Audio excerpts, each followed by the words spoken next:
پوچھا گیا کہ رائے سلوک پر چلتے ہوئے سالک کون سی بدعمالی اور گناہ کر بیٹھتا ہے جن کے بنا پر اس کی منزل رک جاتی ہے؟ بہت ساری ایسے اعمال ہے جس سے سالک کی منازل اور مراتب قرب رک جاتے ہیں۔ سب سے پہلے گناہ کبیرہ ہے۔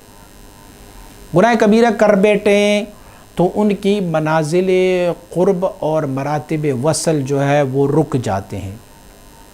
گناہ کبیرہ نہ بھی کرے، گناہ صغیرہ مسلسل کرتے رہیں، جس کو کہتے ہیں اصرار علی الصغیرہ، صغیرہ گناہ کو بار بار تکرار کریں، اس سے بھی منازل سلوک رک جاتے ہیں۔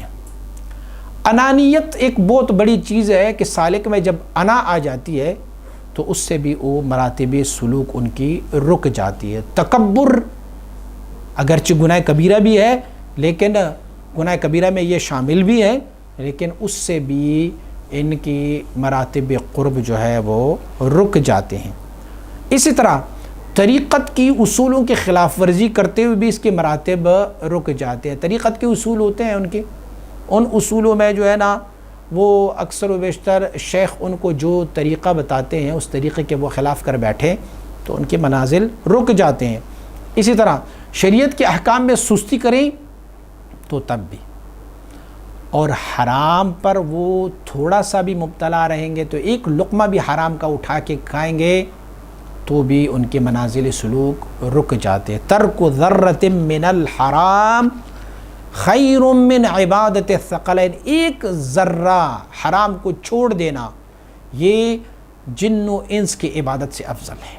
یعنی اگر سالک کے منہ میں کوئی لقمہ حرام کا، پیسہ حرام کا یا اسی طرح کوئی اور چیز، یہ اگر ان کی منہ میں چلا جاتا ہے، ان کے لباس میں کوئی حرام شامل ہو جائے تو مراتب قرب رک جاتے ہیں۔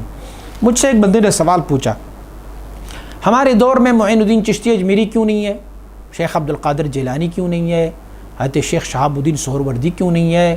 حضرت جناب شاہ نقش بند کیوں نہیں ہے؟ مجد الفسانی کیوں نہیں ہے؟ اتنے بڑے اکابر علماء تھے، اتنے اکابر صوفیہ کرام تھے، وہ ہمارے دور میں کیوں نہیں ہے؟ میں نے اس کو جواب دیا ہیں، ہمارے دور میں بھی ہے، لیکن اکثر و بیشتر ہم نابینے ہیں، ان کو نہیں دیکھ پا رہے ہیں۔ ایک دوسری وجہ یہ ہے کہ وہ بزرگان جو ہوتے تھے انہیں کوئی بھی چیز اگر مشکوک لگ جاتی نا تو وہ چھوڑ جاتے، کھانا مشکوک لگتا باوجود بھوک کے بھی اس کھانے کو وہ چھوڑ جاتے تھے، نہیں کھاتے تھے۔ کوئی بندہ اسے مرید اپنا کوئی تحفہ دیا کرتے ہوتے تھے تو اگر ان کو لگتا کہ یہ مشکوک ہے نا، اس کی اندر بس اتقوا فراست المؤمن فإنه ينظر بنور اللہ، اس میں وہ تقویٰ ہوتی تھی، نور اللہ پہ وہ دیکھتے ہوتے تھے، تو اگر انہیں محسوس ہوتا کہ یہ پیسہ حرام کا ہے تو وہ اس سے اجتناب کرتے ہوتے تھے۔ میں نے اسے کہا مجھے کیا پتا، میرا مرید مجھے جو پیسے دے رہے ہیں مجھے شرعاً تو وہ لینا جائز ہے، لیکن طریقت کی اصول یہ بتاتی ہے کہ کم از کم مجھے یہ تو پوچھنا چاہیے کہاں سے، من این اکتسبت، کہاں سے تم نے یہ لیا ہے؟ بلکہ ہمارے ہاں تو مشائخ نے دستور العمل یہ بھی بنائے ہوا، زکوٰۃ کے پیسے بھی دھڑا دھڑ لے رہے ہیں، کھا رہے ہیں آرام سے، تو کہاں زکوٰۃ کے پیسے ان کے لیے جائز ہیں؟ تو اگر ایک لقمہ جو ہے نا وہ ایک ذرے کا حرام کا لقمہ ان کی جسم کے اندر چلا گیا تو پھر ان کی مراتب قرب جو ہے وہ رک جاتے ہیں۔ پھر ایک اور مراتب قرب رکنے کا ایک ذریعہ یہ ہوتا ہے کہ ذکر سے غفلت ہوتا ہے، میں کر لوں گا، کل کر لوں گا، پیر صاحب نے سبق تو دیے ہیں لیکن آج طبیعت تھوڑی خراب ہے۔ بھئی مومن کی شان یہ ہوتا ہے کہ کل یوم ہوا فی شأن، ذات باری تعالیٰ کا حکم ہے۔ آپ اللہ رب العزت کی ذات مبارکہ کا یہ ہے کہ ہر لمحہ وہ الگ شان میں ہے، تو مومن کی ہے ہر لحظہ نئی آن اور نئی شان، علامہ اقبال نے فرمایا نا، تو ہر لمحہ نئی آن اور نئی شان کیسے ملے گی؟